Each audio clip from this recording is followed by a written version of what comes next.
Next வந்து பார்த்தீங்கன்னா ஒரு வேரியபிள் எப்படி வேரியபிள்லாம் என்ன வேரியபிள் எப்படி டிக்ளேர் பண்ணுறது பைத்தானில் அப்படின்றத பார்க்கலாம். ஓகேங்களா? டு டிக்ளேர் வேரியபிள் பார்த்தீங்கன்னா you start by writing of the name of the variable then equal signs followed by the value of the variable ஓகேங்களா? அதாவது ஒரு வேரியபிள் டிக்ளேர் பண்ணுறீங்க அப்படின்னாலே அந்த வேரியபிளுக்கு என்ன நேம்ன்றது கொடுத்துருவோம். இப்போ நான் வந்து ஒரு வேரியபிள் அசைன் பண்ண போகிறேன், நேம் ஈக்குவல் டு அதுக்கு நான் வந்து ஒரு வேல்யூ அசைன் பண்ண போகிறேன். அந்த வேல்யூ அசைன் பண்ணுறதுக்கு யூஸ் பண்ணுறது நம்ம அசைன்மெண்ட் ஆப்ரேட்டர் இது ஈக்குவல் டு வந்து ஒரு அசைன்மெண்ட் ஆப்ரேட்டர். இந்த வேரியபிள் நேமுக்கு நான் வந்து ஒரு ஸ்ட்ரிங்கை கொடுக்குறேன். அதாவது இந்த ஓப்பன் க்ளோஸ் கொட்டேஷன் அதுக்குள்ளே எது கொடுத்தீங்கனாலும் அது வந்து ஸ்ட்ரிங்காக தான் எடுத்துக்குவோம். இப்போ நான் வந்து என்ன பண்ணுறேன், ஃபர்ஹான் அப்படின்னு சொல்லிட்டு ஒரு நேமை கொடுத்துக்கிறேன். ஓகேங்களா? இதை வந்து நம்ம இப்போ பிரிண்ட் பண்ணலாம். பிரிண்ட் இதை எப்படி பண்ணணும் அப்படின்னா இந்த வேரியபிளை உள்ளே நம்ம போட்டாலே, அதாவது இப்போ நான் இங்கே நேம் அப்படின்னு நான் கொடுத்துட்டாலே அது வந்து பிரிண்ட் ஆகிடும். இப்போ பார்க்கலாம். சேவ் பண்ணிட்டு ரன் பண்ணுறேன். ரன் பண்ணேன் அப்படின்னா இந்த நேம் நான் பிரிண்ட் ஸ்டேட்மெண்ட்டுக்குள்ளே இந்த நேமை போட்ட ஆட்டோமேட்டிக்காகவே அந்த வேரியபிளுக்கு என்ன நேம் அசைன் ஆகியிருக்கோ அந்த நேம் வந்து இங்கே வந்துடுச்சு. பிரிண்டில் வந்து ஃபர்ஹான் வந்துடுச்சு. நான் இது கூட வந்து எதனா ஸ்ட்ரிங் வேணுனாலும் ஆட் பண்ணலாம். அதுக்கு நான் என்ன பண்ணுறேன், அதுக்கு முன்னாடி மை நேம் இஸ் அப்படின்னு போட்டு லாஸ்ட்டில் இந்த கொட்டேஷன் இதுக்குள்ளே இருக்கிறது எப்பயுமே வந்து ஒரு ஸ்ட்ரிங்கு. இந்த ஓப்பன் கோட்ஸ் க்ளோஸ் கோட்ஸ் அதுக்குள்ளே எது இருந்தாலும் அது வந்து எப்பயுமே ஸ்ட்ரிங்கு. அது கூட நான் வந்து நேம் ஆட் பண்ணுறேன். ஆட் பண்ணுறதுக்காக ப்ளஸ் சிம்பிள் யூஸ் பண்ணிக்கிறேன். யூஸ் பண்ணோன்னே என்ன ஆகும், இப்போ இதை சேவ் பண்ணிட்டு ரன் பண்ணுறேன். ரன் பண்ணேன் அப்படின்னா மை நேம் இஸ் ஃபர்ஹான் அப்படின்னு சொல்லிட்டு வந்துடுச்சு. அது காரணம் என்னன்னா இதுவும் ஒரு ஸ்ட்ரிங்கு கூட ஒரு வேரியபிளை ஆட் பண்ணுறேன். வேரியபிள் ஆட் பண்ண உடனே என்ன ஆகுது, மை நேம் இஸ் ஸ்ட்ரிங் அப்படின்னு சொல்லிட்டு வந்துச்சு. ஓகேங்களா? அதே மாதிரி நான் வந்து வேரியபிளுக்கு வந்து இதுதான் இந்த வேரியபிள் தான், இது வந்து ஒரு ஸ்ட்ரிங்கு, இது வந்து ஒரு இன்டீஜரு, அந்த மாதிரிலாம் நான் எதுவுமே வந்து வேரியபிள் வந்து இங்கே டேட்டா டைப் சொல்லலை. இதுவே மற்ற ப்ரோக்ராமிங் லாங்குவேஜ்லாம் பார்த்தீங்கன்னா அது என்ன டேட்டா டைப் அப்படின்னு சொல்லிட்டு நம்ம சொல்லணும். ஆனால் பைத்தானை பொறுத்தவரை நீங்கள் அந்த மாதிரி சொல்ல தேவையில்ல. இந்த வேரியபிளுக்கு என்ன வேல்யூ அசைன் பண்ணுறீங்களோ அந்த வேல்யூ என்ன ஃபார்மேட்டில் இருக்குன்னு அதையே பார்த்துக்கிட்டு அதுவே எடுத்துக்குவோம் அது என்ன டேட்டா டைப் அப்படின்னு சொல்லிட்டு. ஓகேங்களா?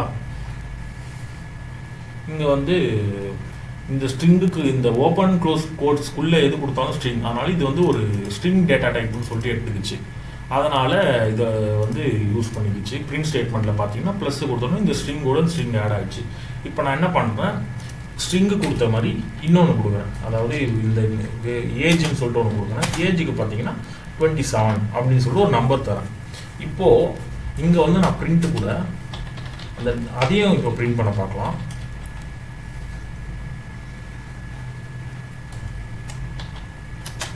I am space plus age plus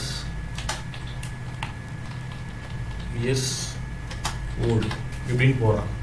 இப்போது இங்கே வந்து ஒரு ஸ்ட்ரிங்கையும் ஆட் பண்ணேன். பிரிண்ட் ஸ்டேட்மெண்ட்டில் ஆட் ஆகி நம்மளுக்கு வந்து மை நேம் இஸ் நேம் அப்படின்னு சொல்லிட்டு வந்துச்சு. ஆனால் இங்கே வந்து நான் வந்து என்ன பண்ணுறேன், இது வந்து ஸ்ட்ரிங்கு கிடையாது, ஆனால் வந்து ஒரு இன்டீஜரை பண்ணுறேன். இது பண்ணால் என்ன ஆகுதுன்னு பார்க்கலாம். இப்போ ரன் பண்ண அப்படின்னா எரர் அடிக்கும். ஏன் எரர் அப்படின்னா எப்பயுமே ஒரு ஸ்ட்ரிங்கோட ஒரு ஸ்ட்ரிங்கை தான் கன்கான்டரேட் பண்ண முடியும். அதே மாதிரி ஒரு இன்டீஜரோட இன்டீஜர் தான் கன்கான்டரேட் பண்ண முடியும். இப்போ எக்ஸாம்பிள் சொல்லணும் அப்படின்னா இப்போ 5 + 5 = பார்த்தீங்கன்னா 10. இதுவே மை நேம் +1 = நம்மளால இதை வந்து சொல்ல முடியாது. அது மை நேம் ப்ளஸ் அப்படின்னு சொல்லிட்டு இந்த ஸ்ட்ரிங்கையும் இந்த நம்பரையும் நம்மளால ஆட் பண்ண முடியாது. ஓகேங்களா? அதனால தான் இதுலேயே வந்து எரர் அடிக்குது, இந்த மாதிரி பண்ண முடியல அப்படின்னு சொல்லிட்டு. அதுக்கு வந்து என்ன சொல்யூஷன் அப்படின்னா நம்ம வந்து அது என்ன டைப்புன்னு சொல்லாமலே நம்மளால அதை வந்து பிரிண்ட் பண்ண வைக்க முடியும். அது எப்படி அப்படின்னா முன்னாடி வந்து ஒரு எஃப் ஆட் பண்ணிடுவோம். இந்த இடத்துல எஃப் ஆட் பண்ணிவிட்டு இங்கேயே எஃப் ஆட் பண்ணிடுறேன். பண்ணிவிட்டு இங்கே வெளியில் இருக்கிற இந்த நேமை தூக்கிட்டு வந்து இந்த ஸ்ட்ரிங்குக்கு உள்ளே போட்டுடுறேன். போட்டுட்டு இதை வந்து ஒரு கர்லி பிரேஸ்க்கு நடுவில் போட்டுடுறேன். இப்போ இது வந்து என்னவா ஒர்க் ஆகும்னா, இப்போ பாருங்கள், இதையும் அதே மாதிரி மாற்றிடலாம். நெக்ஸ்ட்டு ஏஜையும் அதே மாதிரி போட்டுடுறேன். இப்போது இதையும் வந்து அந்த ஸ்ட்ரிங்குக்குள்ளே கொண்டு வந்துட்டேன். ஆனால் வந்து இந்த கர்லி பிரேஸ் யூஸ் பண்ணியிருக்கேன். இப்போ இது என்ன ஆகும் அப்படின்னா இந்த எஃப் அப்படின்னு சொல்லிட்டு நம்ம மென்ஷன் பண்ணதுனால இது வந்து ஒரு எஃப் ஸ்ட்ரிங் அப்படின்னு சொல்லிட்டு எடுத்துப்போம். இந்த கர்லி பிரேஸ்க்குள்ளே நம்ம எந்த வேல்யூஸ் வேணாலும் வேரியபிள் நேமு ஃபங்க்ஷன் எதை வேணாலும் நம்ம இந்த கர்லி பிரேஸ்க்குள்ளே போட்டுருந்தோம்னா அந்த எஃப்ன்ற கீயை நம்ம முன்னாடி போட்டுட்டோம் அப்படின்னா அது ஆட்டோமேட்டிக்காகவே அதுவே அந்த கன்கான்டரேட்லாம் அது பார்த்துக்கும். இது என்ன டைப்புன்னு அதுவே சொல்லி அதுவே கன்கான்டரேட் பண்ணிக்கும் அதுக்கு ஏற்ற மாதிரி. இப்போ நான் இதை ரன் பண்ணுறேன். ரன் பண்ணோடனே மை நேம் இஸ் ஃபர்ஹான் அப்படின்னு சொல்லி வந்துச்சு. அப்புறம் I am 27 years old அப்படின்றதும் வந்துச்சு. இது காரணம் என்னன்னா இது F ஸ்ட்ரிங்னால தான். ஓகேங்களா? அதே மாதிரி நெக்ஸ்ட் பார்த்தீங்கன்னா இது வந்து எப்படி வேரியபிள் கால் பண்ணுறதுன்னு பார்த்துட்டோம். இன்னொன்று வந்து நம்ம பைத்தானை பொறுத்தளவுக்கு ஒரே வேரியபிளை மல்டிபிள் பிளேஸில் நம்மளால யூஸ் பண்ண முடியும். எங்கே வேணாலும் ஒரு ப்ரோக்ராமில் எந்த இடத்துல வேணாலும் ஒரே வேரியபிள் யூஸ் பண்ணலாம். மற்ற ப்ரோக்ராமிங் லாங்குவேஜ்லாம் பார்த்தீங்கன்னா எரர் அடிக்கும். ஆல்ரெடி நீங்கள் டிக்ளேர் பண்ணிட்டீங்க, திருப்பியும் அதை டிக்ளேர் பண்ண முடியாது அப்படின்னு சொல்லிட்டு. ஆனால் பைத்தானை பொறுத்தளவுக்கு என்ன அப்படின்னா நீங்கள் எங்கே வேணாலும் எப்படி வேணாலும் அந்த ஒரே வேரியபிள் நேமை கொடுத்துக்கலாம். இப்போ பார்த்தீங்கன்னா நான் என்ன பண்ணுறேன், a equal to this is a string அப்படின்னு சொல்லிட்டு கொடுக்குறேன். அதே a equal to next வந்து a equal to 10ன்னு கொடுக்குறேன். இப்போ என்ன ஆகும் அப்படின்னா இப்போ இந்த a வந்து பிரிண்ட் பண்ணலாம். a வந்து பிரிண்ட் பண்ண அப்படின்னா இங்கேயும் நான் a equal to வேரியபிள் போட்டிருக்கேன், இங்கேயும் வேரியபிள் போட்டிருக்கேன். ஆனால் இப்போ எந்த a வந்து இது பிரிண்ட் பண்ணணும்னு பார்க்கலாம். இப்போ பிரிண்ட் கொடுத்தேன் அப்படின்னா 10ன்றது செகண்ட் வேரியபிள் தான் பிரிண்ட் பண்ணும். காரணம் என்ன அப்படின்னா பைத்தான் வந்து ஒரு ஸ்டெப் பை, அதாவது லைன் பை லைன் எக்ஸிக்யூட் ஆகிற ப்ரோக்ராம். ஃபர்ஸ்ட் லைன் என்ன இருக்கோ அது ஃபர்ஸ்ட் பிரிண்ட் ஆகும், செகண்ட் லைன் என்ன இருக்கோ செகண்ட் பிரிண்ட் ஆகும். அந்த மாதிரி ஒரே வேரியபிள் நம்ம சொன்னாலும் எந்த வேரியபிள் நேம் வந்து கடைசியாக இருக்கோ அந்த வேரியபிள் தான் அது டிஃபால்ட் வேரியபிளாக எடுத்துக்கும். இப்போ இங்கே வந்து ஏன்றது ஃபர்ஸ்ட் வேரியபிள், செகண்டாக அதே வேரியபிள் செகண்டாக இன்னொரு இடத்துல பண்ணியிருக்கோம். அதனால செகண்டாக என்ன இருக்கோ லாஸ்ட்டாக என்ன இருக்கோ அதுதான் எடுத்துக்கும். அதனால தான் இங்கே ஏ வந்து 10ன்னு சொல்லிட்டு போட்டுருச்சு. ஓகேங்களா? நெக்ஸ்ட்டு என்ன பார்க்கலாம் அப்படின்னா டேட்டா டைப்ஸ் இன் பைத்தான். இது வந்து வேரியபிள் நம்ம எப்படி அசைன் பண்ணுறது பார்த்து முடிச்சிட்டோம். நெக்ஸ்ட்டு வந்து எப்படி என்னெல்லாம் டேட்டா டைப் இருக்குது, அதை எப்படிலாம் யூஸ் பண்ணோம் அப்படின்றதையும் பார்த்துடலாம். மொத்தம் இதில் பைத்தானை பொறுத்தவரை 4 டேட்டா டைப் இருக்குது. அதில் ஃபஸ்ட்டு பார்த்தீங்கன்னா integer data type. Integer data type எப்பயுமே நம்பர்ஸ் தான், நம்பரை பேஸ் பண்ணி வர்றது எல்லாமே வந்து இன்டீஜர் டேட்டா டைப். இதுவே டெசிமல் நம்பர்ஸில் இருக்குது அப்படின்னா அது வந்து ஃப்ளோட்டிங் டேட்டா டைப்னு சொல்லுவோம், ஃப்ளோட்டிங் பாயிண்ட் டேட்டா டைப்னு சொல்லுவோம். நெக்ஸ்ட்டு சம் கேசஸ்க்கு வந்து ட்ரூ ஃபால்ஸ் சொல்கிற மாதிரி இருக்கும், அது வந்து Boolean data type. True falls மற்ற ப்ரோக்ராமிங் லாங்குவேஜில் இருக்கிற மாதிரி தான் இதுலேயும் அதே தான் யூஸ் பண்ணுறோம்.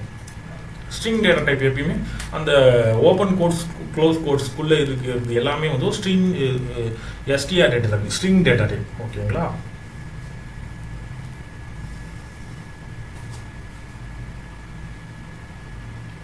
அதான் இங்கே பேசியிருக்கோம். Integer floating points are self-explanatory. A boolean can be either true or false, and strings in Python can be enclosed with either single quotes or double quotes. நம்ம string வந்து எப்பயுமே சிங்கிள் கோட்ஸ்லையும் கொடுக்கலாம், டபுள் கோட்ஸ்லையும் கொடுக்கலாம். இங்கே மோஸ்ட்லி வந்து ஸ்டாண்டர்டாக நிறைய பேர் யூஸ் பண்ணுறது சிங்கிள் கோட்ஸ் தான் யூஸ் பண்ணுவாங்க. அது ஏன் அப்படின்னா நிறைய இடத்துல ஸ்ட்ரிங் கான்கேட்னேட்லாம் பண்ணுவாங்க. அந்த டைமில் சிங்கிள் கோட்ஸ் இருக்கிறது நல்லாயிருக்கும். ஆனால் நீங்கள் வந்து மாற்றி யூஸ் பண்ணக்கூடாது. இந்த இடத்துல டபுள் கோட்ஸ் போட்டுட்டு இந்த இடத்துல சிங்கிள் கோட்ஸ் அப்படி யூஸ் பண்ணக்கூடாது. எப்பயுமே வந்து எப்படி ஆரம்பிக்கணும் அப்படி தான் எண்ட் பண்ணணும். இப்போ டபுள் கோட்ஸ்னால் டபுள் கோட்ஸில் தான் முடிக்கணும், சிங்கிள் கோட்ஸ்னால் சிங்கிள் கோட்ஸில் தான் முடிக்கணும். ஓகேங்களா? நெக்ஸ்ட்டு அவ்வளோதான். இப்போ வேரியபிள் எப்படி அசைன் பண்ணுறது எல்லாமே பார்த்துட்டோம். நெக்ஸ்ட்டு வந்து ஒரு கமெண்ட் எப்படி ஆட் பண்ணுறது, கமெண்ட்ஸ்னால் என்ன அப்படின்னு ஃபஸ்ட்டு பார்த்துக்கலாம். கமெண்ட்ஸ்னால் என்ன அப்படின்னா எந்த ஒரு ப்ரோக்ராமிங் லாங்குவேஜாக இருந்தாலும் கமெண்ட்ஸ் எழுதுறது வந்து ரொம்ப அவசியம்னு சொல்லுவாங்க. ஏன் அப்படின்னா இப்போ நீங்கள் வந்து ஒரு ஸ்கிரிப்ட் எழுதுறீங்க, அந்த ஸ்கிரிப்ட் எழுதி முடிச்சிட்டிங்க, அதை ஒரு 1 வீக் கழித்து பார்க்குறீங்க, இல்லை நீங்களே பார்க்கலாம், வேறு யாருன்னா பார்க்குறாங்க அப்படின்னா அவங்களுக்கு வந்து நீங்கள் என்ன எழுதிருக்கீங்க அப்படின்னு சொல்லிட்டு புரியணும். அதுக்காக கொண்டு வந்தது அந்த கமெண்ட்ஸுன்றது. நீங்கள் எவ்வளோக்கு எவ்வளோ ஒரு ப்ரோக்ராமிங் லாங்குவேஜில் கமெண்ட்ஸ் எழுதுறீங்களோ அவ்வளோக்கு எவ்வளோ எல்லாருக்குமே அது யூஸ்ஃபுல்லாக இருக்கும். இப்போது எக்ஸாம்பிள் பார்த்தீங்கன்னா கமெண்ட் எப்படி ஆட் பண்ணுறதுன்னு பார்க்கலாம். இப்போ இங்கே வந்து நான் வேரியபிள் ஏன்னு சொல்லி ஒரு வேரியபிள் சொல்லியிருக்கேன், அதுக்கு வந்து திஸ் இஸ் எ ஸ்ட்ரிங் அப்படின்னு சொல்லியிருக்கேன். இது வந்து எனக்கு ஃபர்ஸ்ட் வேரியபிள், செகண்ட் அது வந்து செகண்ட் வேரியபிள். இது வந்து நான் கமெண்ட்டுன்னு சொல்லணும். அது வந்து என்னன்னா இது வந்து திஸ் இஸ் ஃபர்ஸ்ட் வேரியபிள் அப்படின்னு சொல்கிறேன் அப்படின்னா இதுதான் வந்து கமெண்ட். ஆனால் வந்து நான் வந்து இதை இப்படியே ரன் பண்ணோம்னா எரர் அடிக்கும். ஏன் அப்படின்னா இது வந்து கமெண்ட், இங்கே ஒரு ஸ்ட்ரிங் தான் டைப் பண்ணியிருக்கோம், ஆனால் இதுதான் கமெண்ட்டுன்னு நம்ம சொல்ல. இது கமெண்ட்டுன்னு சொல்கிறதுக்கு முன்னாடி வந்து ஒரு ஹேஷ் ஆட் பண்ணிடணும். இந்த ஹேஷ் ஆட் பண்ணிட்டீங்க அப்படின்னா அது வந்து ஒரு கமெண்ட் ஸ்டேட்மெண்ட். இது வந்து செகண்ட் ஸ்டேட்மெண்ட் சொல்லலாம், செகண்ட் ஸ்டேட்மெண்ட். ஓகேங்களா? இப்போது இது என்ன, இது எதுக்கு யூஸ் ஆகும் அப்படின்னா சொல்லிட்டேன். அதாவது இந்த மாதிரி ஃப்யூச்சரில் யார் கோட் எடுத்து பார்த்தாலும் அவங்களுக்கும் இது வந்து யூஸ்ஃபுல்லாக இருக்கும் அப்படின்றதுக்காக இந்த கமெண்ட்ஸ்லாம் ஆட் பண்ணுறாங்க. ப்ளஸ் அதுக்கு மட்டும் இதை யூஸ் பண்ணல. இப்போ நான் வந்து இதை ரன் பண்ணி காட்டுறேன். ரன் பண்ண அப்படின்னா அதே தான் வரும். அதாவது கமெண்ட்டுக்கு அப்புறம் என்ன இருந்தாலும் அது வந்து பிரிண்ட் ஆகாது, அது வந்து ஒரு கமெண்ட்டாக எடுத்துக்கும். அதாவது ஹேஷ் பக்கத்தில் எது இருந்தாலும் அதை வந்து பிரிண்ட்டுக்கு, அதாவது கம்பைலர் வந்து எடுத்துக்காது, அது வந்து ஒரு கமெண்ட்டாக எடுத்துக்கும். ஓகேங்களா? இப்போ இங்கே அதே மாதிரி தான் ஒர்க்காக இருக்குது. இப்போ நான் என்ன பண்ணுறேன், எனக்கு வந்து இந்த ஃபர்ஸ்ட் ஏ தான் வேணும், செகண்ட் ஏ வேணாம் அப்படின்னு சொல்லி நினைக்கிறேன்னா அதுக்கு முன்னாடி ஒரு ஹேஷ் போட்டேன் அப்படின்னா இந்த செகண்ட் ஏ வந்து இப்போ எனக்கு கமெண்ட் ஆயிடுச்சு. இப்போ எனக்கு வந்து ரன் பண்ண அப்படின்னா திஸ் இஸ் எ ஸ்ட்ரிங் அப்படின்னு சொல்லிட்டு ஃபர்ஸ்ட் ஏக்கு என்ன இருக்கோ அதுதான் வரும். காரணம் என்ன அப்படின்னா அந்த ஹேஷ் வந்து அந்த ஏக்கு முன்னாடி போட்டேன். ஸோ இந்த லைனில் என்ன இருந்தாலும் அது வந்து ஒர்க் ஆகாது. இது வந்து ஒரு 4-5 லைன் இருந்ததுன்னா பிரச்சனை இல்லை. இதுவே வந்து ஏவே வந்து மல்டிபிள் போட்டிருக்கேன், A equal to 12, A equal to 23, A equal to 34 அப்படின்னு சொல்லிட்டு நான் நிறைய போடுறேன் அப்படின்னா இது என்னால் ஒவ்வொன்றையும் கமெண்ட் பண்ணிருக்க முடியாது. அதுக்காக இப்போ நான் இதை ரன் பண்ணி காட்டுறேன். ரன் பண்ண அப்படின்னா 34 லாஸ்ட்டாக என்ன இருக்கோ அதான் பிரிண்ட் ஆகும். இப்போ நான் இது வந்து இது எதுவுமே எனக்கு வேணாம், ஃபர்ஸ்ட் ஒன் தான் வேணும்னு நினைக்கிறேன்னா முன்னாடி வந்து 3 கோட்ஸ் ஓப்பன் கோட்ஸ் கொடுத்துட்டு அதேமாதிரி கடைசியிலையும் 3 கோட்ஸ் எங்கே முடிக்கணுமோ அங்கே அதை கொடுத்துட்டோம் அப்படின்னா இந்த 3 கோட்ஸ் அதுக்குள்ளே என்னெல்லாம் இருக்கோ அது எதுவுமே வந்து எல்லாமே கமெண்ட்டாக எடுத்துக்கும். இப்போ நான் ரன் பண்ணுறேன் அப்படின்னா ஈஸி ஸ்ட்ரிங் அப்படின்னு இது மட்டும் தான் எடுத்துக்கிச்சு. இங்கேயே ஒரு கமெண்ட் போட்டிருக்கேன், அதனால் அதுக்கும் எடுத்துக்கிச்சு. ஓகேங்களா? கமெண்ட்ஸ் வந்து பேசிக்காக இப்படி தான் யூஸ் பண்ணணும். ஹேஷ் யூஸ் பண்ணியும் பண்ணலாம். இதே மல்டிபிள் லைன்ஸ் யூஸ் பண்ணணும்னா 3 கோட்ஸ் ஓப்பன் கோட்ஸும் 3 க்ளோஸ் கோட்ஸும் கொடுக்கணும். கொடுத்தீங்க அப்படின்னா அது வந்து ஒரு கமெண்ட் லைனாக எடுத்துக்கும்.